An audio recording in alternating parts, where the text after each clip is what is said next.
This podcast is brought to you by the Prospect Research Institute, an online learning community. Do you ever worry if you're doing research and prospect management correctly? At the Institute, we turn researchers into fundraising intelligence assets, leading your development officers to the biggest and best donor prospects, and bringing your organization major gift success.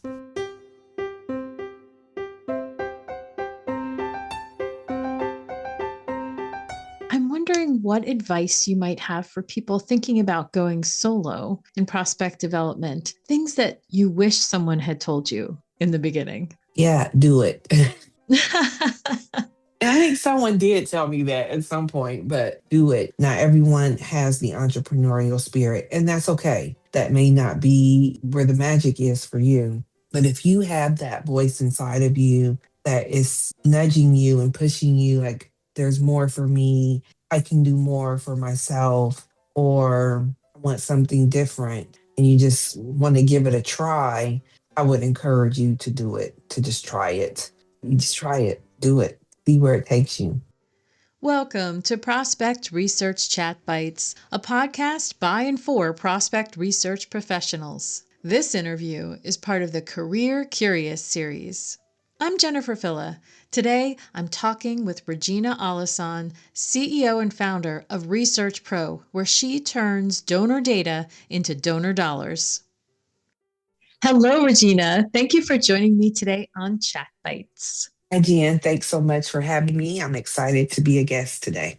Well, according to LinkedIn, you and I have connected 15 years ago in 2011. And I have to tell you, it feels like 5, and you haven't aged a day. And so I think given the achievements you've had in that period of time, I'm going to go with the LinkedIn math and say that, yeah, it's been over a decade. I'm wondering if you would be willing to kind of take us back to the beginning and how you got started in your career, how you landed in fundraising and research. And then I'd love to hear like what's happening now. What are you doing?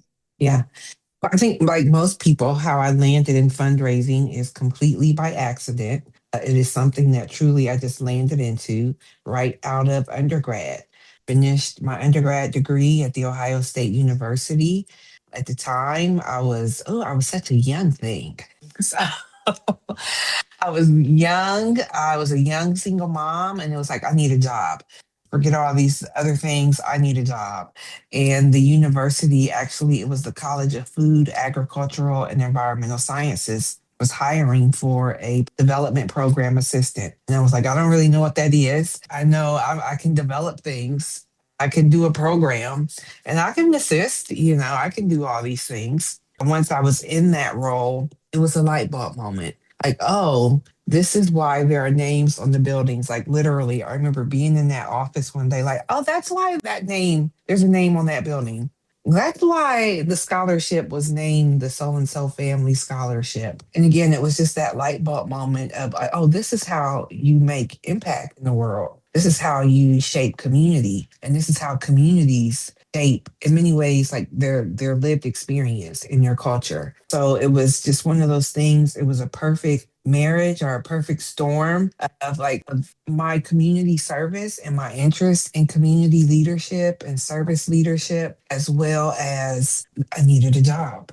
And so from there, it was like, I'm all in. I think I can make change and really be the change I want to see in the space of fundraising and philanthropy. So it was no looking back. And that was almost 30 years ago, believe it or not. So my oldest daughter, who's now a full adult, he tells me that I'm aging backwards, and I love that. That is great. Yeah, I love that. But I really haven't looked back. And let's say what's happening now, I'm still enjoying being the CEO of ResearchPRO. We're 8 years strong now. It has its ups and downs as every entrepreneurial journey, but excited about what's on the horizon for ResearchPRO, the directions that we're headed in, and the ways that we're serving the nonprofit sector, both with like one-to-one clients as well as like the industry at large. That's fantastic. And running your own consultancy is not for the faint of heart. And I'm curious, like, have you always been entrepreneurial? That's a really good question. And when I saw the question sheet, I'm like, have I? Have I always been entrepreneurial? I think, honestly, I think I have. If I'm honest with myself, it's always been there. There were seasons in life, especially as a 20-something-year-old single mom, where entrepreneurship didn't seem like an option for me. So I think it was the spirit was already there. It just wasn't a practical option and didn't have a lot of people in my personal circle that were modeling that. So just very much get a good job, get some good benefits, take care of your family, stay there forever and retire with a good, nice little package. And I think that I'm not quite sure how close we are in age, but I think that hopefully I'm one of the last of that generation. The last generation that is living by that model. Get one job, you stay there forever, and then you retire. But I do believe that spirit of entrepreneurship has always been with me. There was a time in the late 90s, very early 2000s, where I started another consulting firm, a Fire Enterprises. And the tagline was bettering the nation one block at a time. I don't know exactly what I was trying to do with a fire, but I was trying to do something helpful and impactful. So I'm also an artist, in addition to being a data scientist and working in donor intelligence. I'm also an artist. So have been times where I make art and import art from different parts of across the continent of Africa and then sell that art and give the money away to nonprofits, both here in Columbus, Ohio, and different parts of Africa. And so that entrepreneurship has come out in that way as well. Well, in philanthropy, you're a Yes, philanthropist. I love that you pointed that out. Thank you. Yes. So, what has been one of the most challenging things about working for yourself? It depends on which day it is, but definitely remaining consistent when the work is not consistent.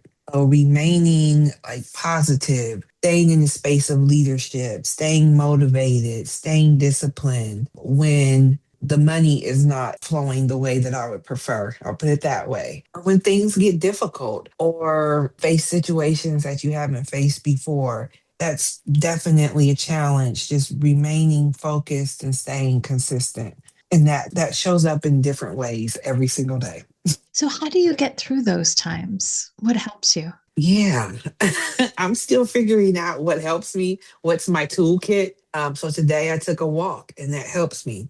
Over the last year, I have a number of colleagues that kind of jumped into consulting. And I cautioned each of them that this is a faith walk. I don't know what your beliefs are, your spiritual or religious beliefs may be. Entrepreneurship is indeed a faith walk. And for me, it has really been leaning into my faith, not even just faith, but a knowing that I am meant for this. This is for me. And so, even in those times when maybe entrepreneurship didn't seem like a practical option, I still had a knowing like I meant to be doing something else. I meant to be living a different day in and day out than maybe everyone else. And so that is what keeps me going, that knowing that I might not know when the next client will say yes, but I do know that at some point there will be a yes. I do know that I am on the right track. I know that I am doing what I need to for my like the greatest personal fulfillment. So that really helps me a lot. I have to say that I have always felt that way too. That all the things I was doing, I was a single mom, all the things I was doing was preparing me for something. And I did gather all kinds of skills that have been very useful in the entrepreneurial journey. So interesting to hear you say that too. It's wonderful. So a centering in Yes, this. absolutely. It's wonderful. Well, what about the good stuff? Like, what are some of the best things about working for yourself? I get to do whatever I want. Do you really? We Yeah, just talked about discipline here. you're right. You're right. But there is freedom in that. And so, one, I love that there is no cap on my revenue and my income potential. So when I started my business, I had a few different motivations, but one of the key motivations was that I wanted to pay myself more than the going salary rate. my job. Because I just felt like, why is that the cap? I need and want more. I have more value and deliver more value to the institutions where I work. And so I was very much interested in paying myself more and ended up like doubling and tripling my salary. Love that part of it. It's unlimited potential. And when I talk about I can do anything that I want to do, there are definitely things that, there's discipline and there are responsibilities as the leader, as the CEO. You have to be willing to get your hands dirty and do things that you don't necessarily prefer to do. But when I talk about being able to do what I love, I'm able to spend my energy and spend my focus on things that I get excited about. I don't have to seek permission from anybody if I want to do a webinar about Black philanthropy. I don't have to prove to anyone or justify to anyone about that. So I get to do those types of things. The last presidential inauguration, instead of watching the inauguration, I hosted a live webinar called There Will Be Joy, where we focused on philanthropy and community centric philanthropy and spent time thinking about things that bring us joy and possibilities for impact and change. So I didn't have to get permission. I didn't have to, does my boss agree with this? Is my manager in a good mood today? And, that type of thing. So when I talk about I can do what I want, I have the liberty to really bring my artistic brain, artistic endeavors, and creative side, and really bring that into the work that I do whenever I want to. That is a beautiful thing. Yes. For me, it was all about the naps. Like, can't you let Yes. me nap when I'm tired? What's wrong with That that? part, I that work part. hard. Things like that. I'm of a certain age now, so a 2:30 nap is not out of the question for me. And but the ability to do that without like having to justify it. I'm going to take a nap because I'm tired, and I don't have to feel guilty because the rest of the team is drinking coffee and powering through, or because it's just not part of the culture to take naps midday. We're talking about it in terms of naps, but it's a form of like self-liberation and freedom is what it really comes down to. And that is a beautiful thing. And if you are unlimited in your earning potential, you're also then responsible for that earning potential. So suddenly you're the only one that ends up being held responsible to yourself for those decisions. And it is liberating to have that happen. For some people, that's terrifying, but But yes, it's daunting for sure. yeah. It's daunting for sure to know that it begins and ends, it lives or dies with me. That is certainly daunting, but that's where it gets back to the faith walk and the connection to self and being honest with myself. Did I do my best? Did I do all the client, cultivation and identification? Did I do all of that I really could have?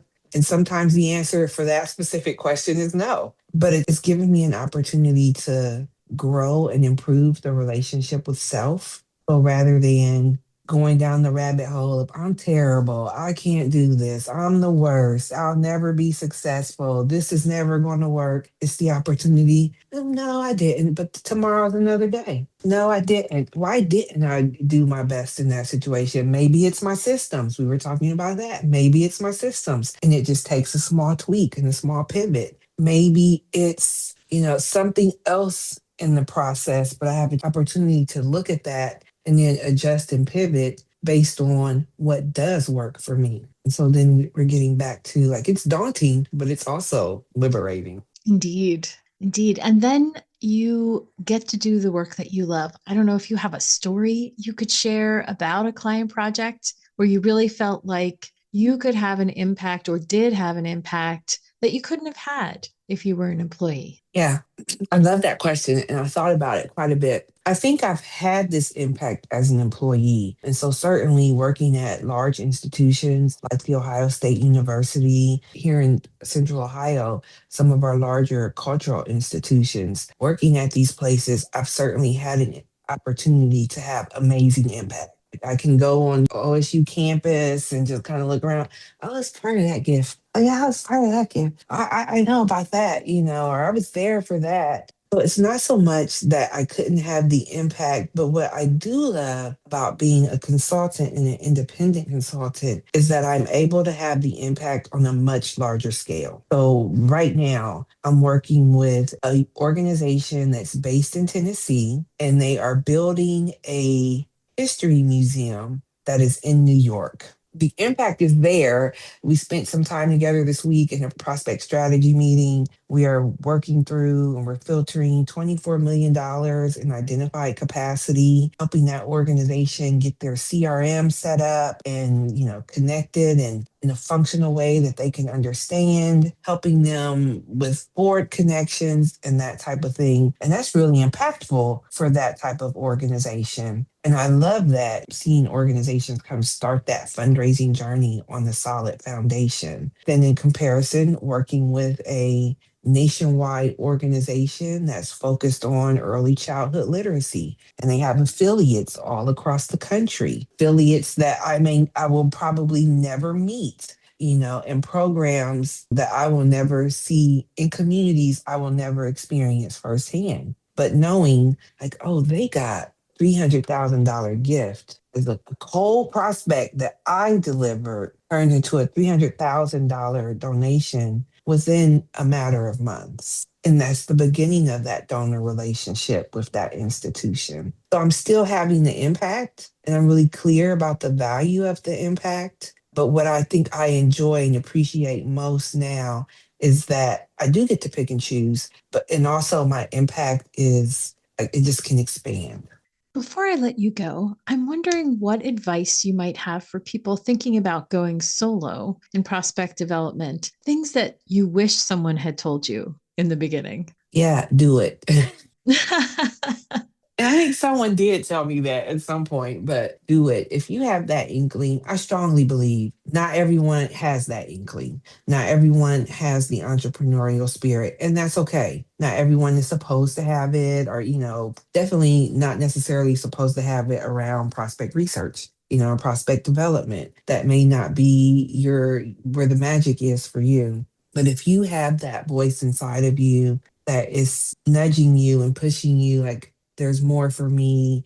I can do more for myself, or I want something different, and you just want to give it a try, I would encourage you to do it, to just try it. You just try it, do it, see where it takes you. Yeah, just do it and make sure you charge what we're worth and add tax and all the things. Be really clear about the value that we lend not only to the industry, but specifically to like individual institutions. We have incredible value, especially when we're talking about multi-million dollar fundraising campaigns. I've worked on a few different multi-billion dollar fundraising campaigns, and knowing like, oh, my prospect development is responsible for 25% of that campaign goal. That's value.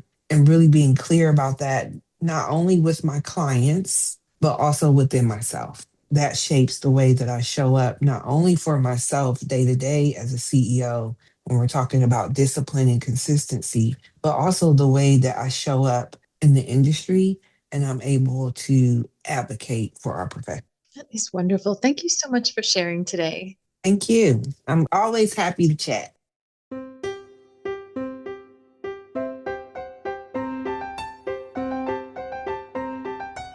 That was Regina Alhassan, CEO and founder of ResearchPRO, where she turns donor data into donor dollars. And as you might expect, Regina is active with the Association of Fundraising Professionals and the Association of Prospect Researchers for Advancement, APRA, and you just heard her share about her philanthropy. But I'm telling you, Regina is unstoppable. Her community service has included serving as trustee for Columbus Metropolitan Friends of the Library, the Create Columbus Commission, the South Linden Area Commission, and the Greater Linden Development Corporation. She's co-founded initiatives such as the African Village Arts Festival, the Change Agency, and the All Team Walkathon. And of course, I've saved the best for last. Regina is a TEDx speaker too. The link is in the show notes. Regina's energy is contagious, so if you're looking for your next keynote speaker or consulting, make sure you connect with her on LinkedIn or on her website at www.theresearchpro.com.